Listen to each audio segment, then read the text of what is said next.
I'm Dan Callan, and I'm a world designer on Rise of Iron. I'm Alex May, and I'm a world artist and level designer for the Rise of Iron. So this is the Archon's Forge. It is a location in the Plague Lands patrol activity, and also I think you visit here at the apex of our story. We had you come in it's here. like the penultimate area.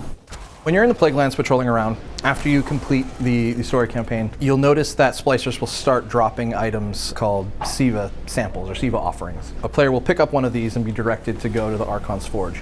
And once they have one of those items in their inventory, depending on the category and the quality and refinement of the sample, they will get a unique encounter based on that. So the longest any of these encounters can last is 5 minutes. We have encounters for every Splicer unit type, and we have unique bosses for all of our encounters as well.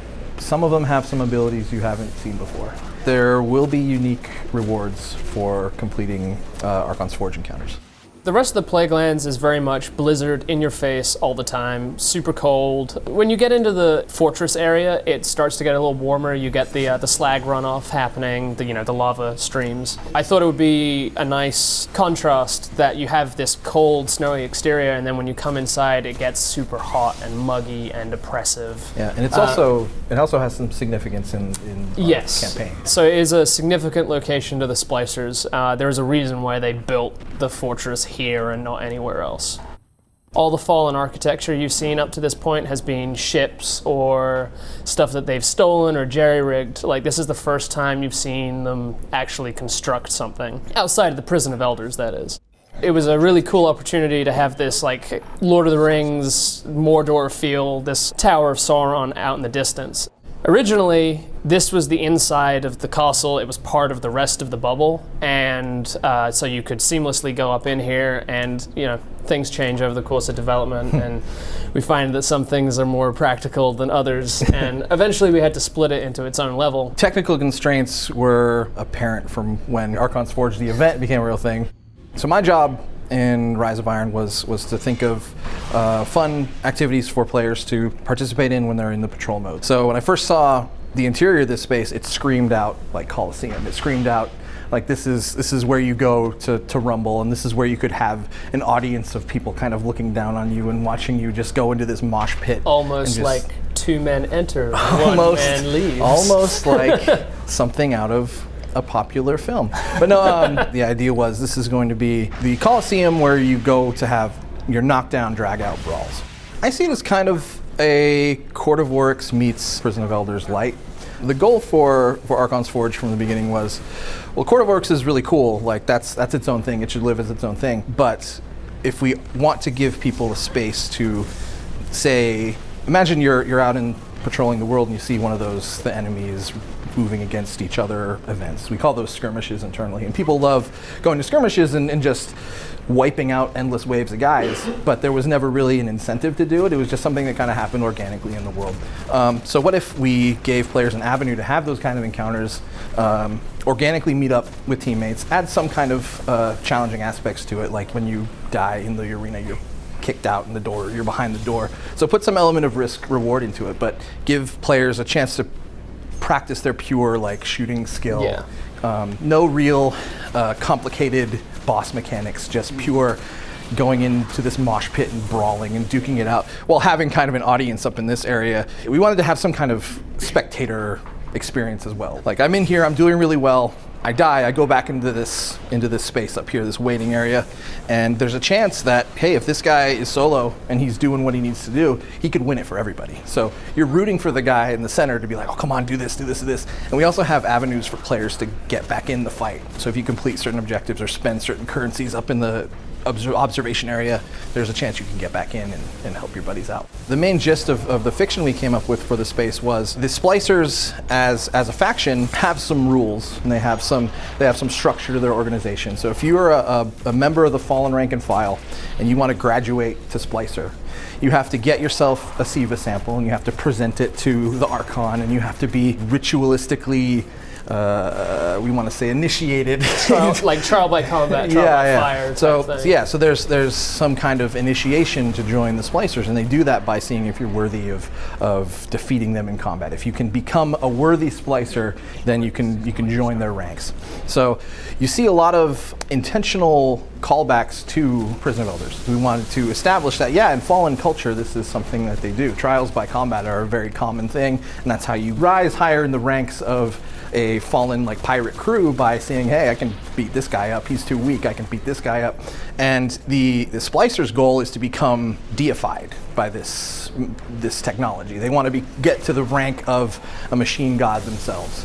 So the standards for doing that are pretty high. Like, if you want to be a god, you have to be able to at least hold your own with other gods.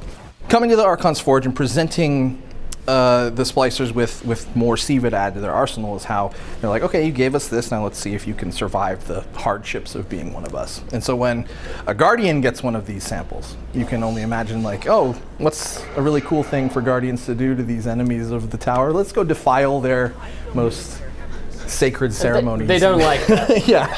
They're not cool with that. It's like putting a Burger King coupon in the basket they pass around at church. It's they're out for blood. When you play the Archon's Forge event, you are getting a taste of this is what the Splicers do to initiate people into their times 5 because they're pissed. Yeah, because they might be going a little harder on you because you're a Guardian. They're not fans of you guys.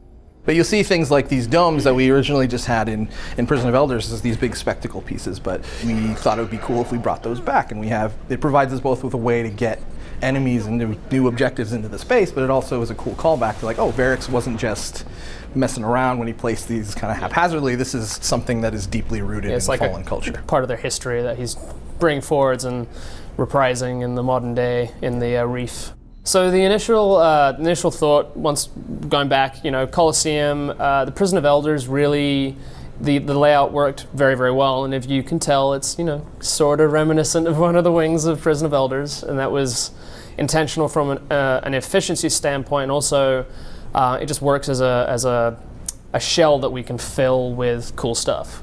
And so when designing the space, it was, how do we make interesting pockets of gameplay? So over here you have the high ground, and there's ramps and bridges, and we went through a couple of iterations figuring out cover placement and what makes for an interesting space. And so you have the back hallways, which are holdover from the prison, but then the central area has a lot of elevation changes. But other than that, it's relatively open. But there's a lot of tall blinds, we call them, where you can play games of like cat and mouse around them with the enemies.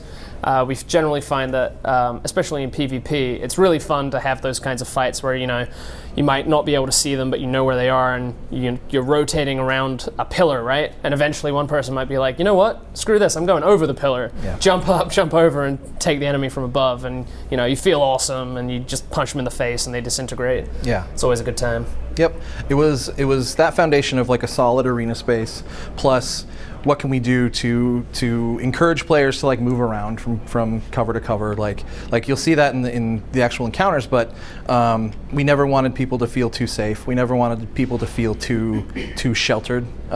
So that informed a lot of the design, and also giving defining these unique spaces for specific call-outs, like, oh, he's on the high ground, he's over by the magma pit, he's over in the center. And just giving our AI room to make those cool, interesting AI decisions that they make pretty much on their own, without us having to give them a lot of directed, like, hey, specifically do this. We wanted to keep it open so that we could provide a variety of encounters as well. Yeah, the Archon's Forge specifically, we have a number of encounters, and they're all themed around specific combatants. So we wanted to say, hey, we need a space where practically any kind of fallen combatant can move around efficiently, can make those smart AI decisions they need to make, and players can have interesting choices from where they want to fight from as well. If you think of the number of Court of Oryx encounters we had, there's more than that. The trade-off is they're not as mechanically complex as your Court of Oryx fight. Like we said before, the goal here was to make these knockdown, drag-out like brawls, and not have fights that relied specifically on, oh, this certain mechanic is active, you need to kill guys in a specific order. This is just about going in and clearing out waves of guys as fast as possible and just stay alive. Yeah, like if Court of Oryx was summoning like the equivalent of a MMO world boss, right? This is more along the lines of, I want to go do a firefight where I can just kill and be awesome with my friends and not have to commit to something like, say, a strike. If you like killing guys in Destiny, this is going to be one of your favorite hangouts. There was a lot of different roles that this space had to fill, and I feel like it turned out pretty well. I'm pretty happy with it. I'm looking forward to getting it out in the world just to see how people devise their strategies to it, and I can't wait to see like the first group of guys clear the hardest waves in like 30 seconds. Like that's. And hopefully they won't find too many cheese spots. Fingers crossed.